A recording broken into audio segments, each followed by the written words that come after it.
more tricks. No more lies. Only truth. The article is FEMA proposes martial law to contain coronavirus, referring, of course, to the new Chinese coronavirus. Acting FEMA Director Pete Gaynor on Wednesday offered President Trump a startling solution: martial law in the United States to prevent the spread of a lethal Chinese coronavirus that infected hundreds and killed at least 17 people in the communist nation. At first, China blamed the virus on seafood, then tainted bat soup. Now, the Chinese government says rancid snake meat, a delicacy in China, may be the culprit.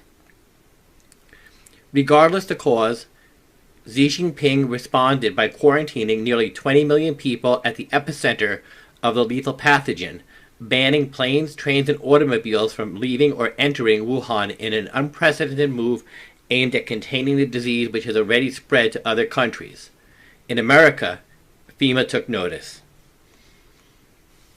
An agency source, speaking under promise of anonymity, said Gaynor cautioned Trump to doubt the Center for Disease Control's assertion that only one infected person, a Washington man now under the care of a robotic surgeon, had entered the United States. That individual initially sought treatment for a common cold, but went misdiagnosed for a week, during which time he could have inadvertently transmitted the virus to countless people. Quoting our source, whether or not he believes it, Gaynor said America may be in the middle of a pandemic and not even know it. He told Trump the CDC works under authority of the WHO, and that the WHO intentionally misrepresents facts to prevent widespread hysteria.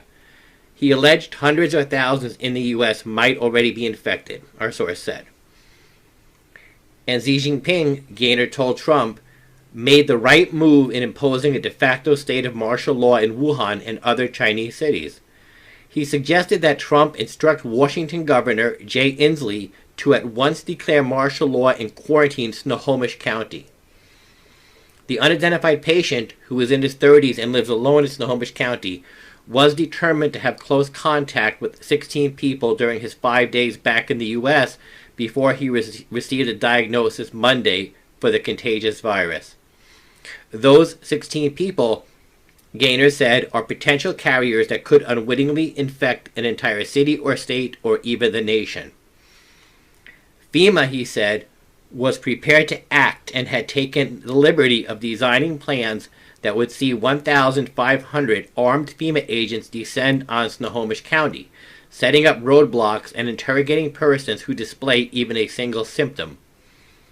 Those symptoms, however, are like any other respiratory ailment and can include coughing, sneezing, or clearing one's throat.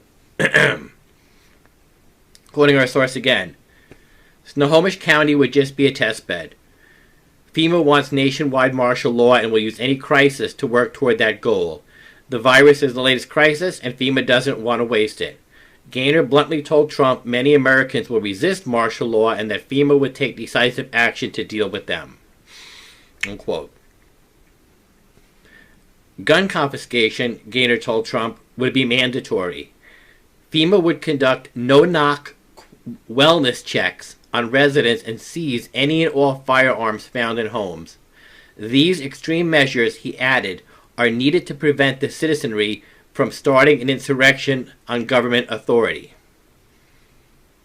But President Trump, our source said, raised an eyebrow and asked Gaynor what qualifications FEMA had to judge infected from non-infected persons. Gaynor's response? Grant FEMA control of the CDC. Trump allegedly said he would consider Gaynor's idea, but wanted to hear what DHS Secretary Chad Wolf thought of FEMA's plan. In closing, FEMA and the DHS are technically a single malevolent entity, and it is therefore likely Gaynor briefed Wolf before presenting his evil ideas to the president. While the Chinese coronavirus is undoubtedly a threat that must be eradicated, FEMA is far more interested in subjugating law-abiding American citizens than it is concerned for their well-being. And that concludes the article I wanted to read. Please like, subscribe, and share if you appreciate the content presented on this channel. If you really appreciate it, please consider making a small PayPal donation to help out. The link is on the website. That and links to GoFundMe and Patreon are also in the description box below.